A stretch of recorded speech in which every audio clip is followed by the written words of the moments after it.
व आपलं उपोषण सोडतात. माझी अशी भूमिका आहे, मी असं म्हणतो, एक आंदोलक म्हणून हे आंदोलन यशस्वी व्हावं म्हणून या देशातल्या हुकुमशाही विरोधी लढे देणाऱ्या अनेक संघटना, संस्था आणि राजकीय पक्ष एकत्र आले. त्यांच्यापैकी तिथे कोणी एखादा प्रतिनिधी उपस्थित असायला हवा होता. किमान अभिजित दिपके असायला पाहिजे. किमान या देशाचे विरोधी पक्षनेते असायला पाहिजे होते. हे आंदोलन देशाचं होतं. सरकारने कोणत्या मागण्या मान्य केल्या याच्याविषयी अजूनही संभ्रम आहे. जी मूळ मागणी होती ती मूळ मागणी निष्क्रिय आणि भ्रष्ट शिक्षण मंत्री या देशाचे धर्मेंद्र प्रधान यांचा राजीनामा घेतल्याशिवाय आंदोलन संपणार नाही, उपोषण संपणार नाही, ही आमच्या सगळ्यांची जिद्द होती. त्या मागणीचं काय झालं हे देशाला सांगावं लागेल. धर्मेंद्र प्रधान यांना का वाचवलं जात आहे आणि धर्मेंद्र प्रधान जर वाचवले जाणार असतील तर सोनम वांगचूक यांचं 26 दिवसाचं उपोषण काय कामाचं. आणि त्याच सोनम वांगचूक यांच्या त्या मागणीसाठी लाखो लोक देशभरात रस्त्यावर उतरले, जंतर मंतरपर्यंत पोहोचले.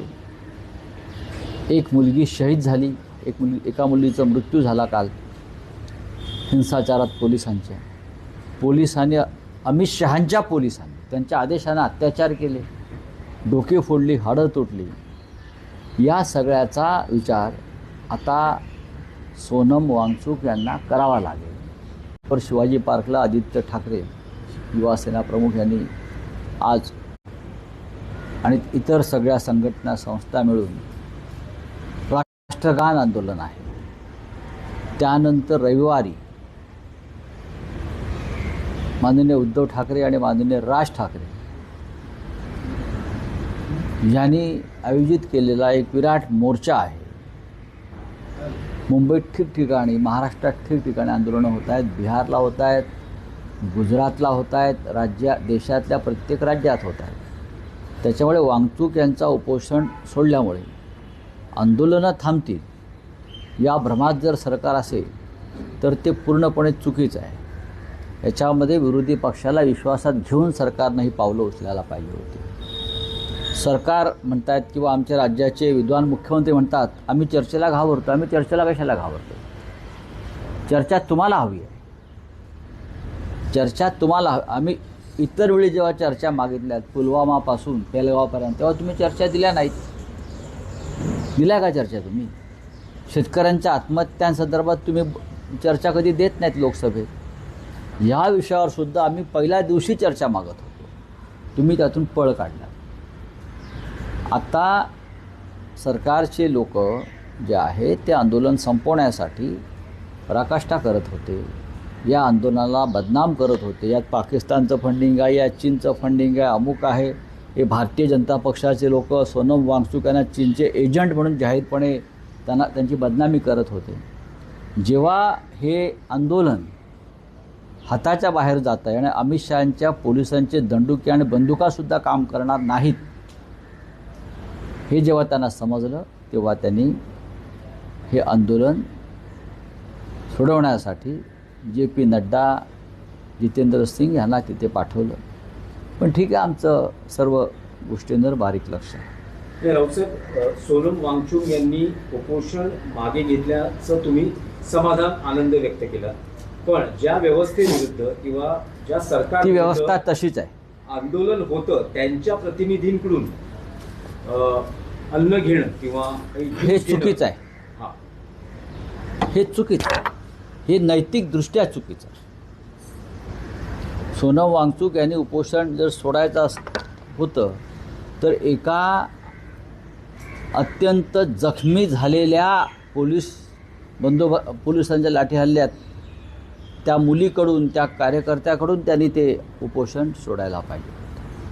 त्याने उपोषण सोडायचं का नाही हा निर्णय सरकार घेऊ शकत नाही. हा निर्णय लाखो आंदोलकांपैकी कोणीतरी एकानं घ्यायला पाहिजे होता, असं एकंदरीत जनभावना मला दिसते. खूप लोक होते ज्यांच्या हातून उपोषण सोडता आलं असतं. अनेक मुलींनी, अनेक तरुणांनी तिथं आपलं रक्त सांडलं आहे, डोके फोडून घेतलेले आहेत. ती काय JP नड्डा आणि जितेंद्र सिंग यांच्यासाठी नाही, ती सोनम वांगचुक यांच्यासाठी आणि या राजकीय व्यवस्थेविरुद्ध त्यांचा हा हल्लाबोल होता. आणि शेकडो विद्यार्थी जे जखमी झाले, अनेक मुलींनी स्वतःला तिथे बलिदानाच्या उद्देशानं समर्पित केलं. त्यापैकी एकानं नेहा बोराच्या हातून उपोषण सोडता आलं असतं. तिने तुमच्याबरोबर 22 दिवस उपोषण केलं. कारण ज्या मुलींच्या छातीवर पोलिसांनी लाठ्या मारल्या, मुली म्हणतो मी, लाठ्या मारल्या, त्यांच्या वस्त्रांना हात घातला, अशा अनेक मुलींनी त्याग केला. त्यांच्यापैकी एकाला घेऊन हे उपोषण सोडता आलं असतं. पण सरकारला उपोषण सोडवून घेण्याचं श्रेय घ्यायचं होतं. अमित शहा भयभीत होते, नरेंद्र मोदी भयभीत आहेत. एरवी नरेंद्र मोदींना देशाला संबोधित करण्याची वेळ 8 असते. काल रात्री 12 वाजता मोदी समाज माध्यमावरती आले. म्हणजे 8 पासून 12 वाजेपर्यंत ते भयभीत अवस्थेत होते. रावसाहेब, उपोषण सोडताना एक सरकारकडनं त्यांना आश्वासन दिलं की पेपर फुटीवर एक विधेयक आणून कायदा बनवला जाणार. बघा, हा विषय कायदा आहेच हो. नवीन कायदे का बनवत आहे? आता जे अपराधी होते, जे मंत्री, या सगळ्या बाबतीत 20 लोकांचा बळी गेलेला आहे. 20 मुलांनी आत्महत्या केल्या आहे. त्यांच्या पालकांशी आपण बोललात का या विषयावर? त्या सगळ्यांच्या आई आणि वडील, भाऊ आणि बहीण या कालच्या आंदोलनामध्ये पोलिसांच्या लाठ्या खात होते. त्यांच्या भावना महत्त्वाच्या आहेत, अत्यंत महत्त्वाच्या आहेत त्यांच्या भावना, हे लक्षात घ्या. त्यांच्याशी कोणीच चर्चा केली नाही.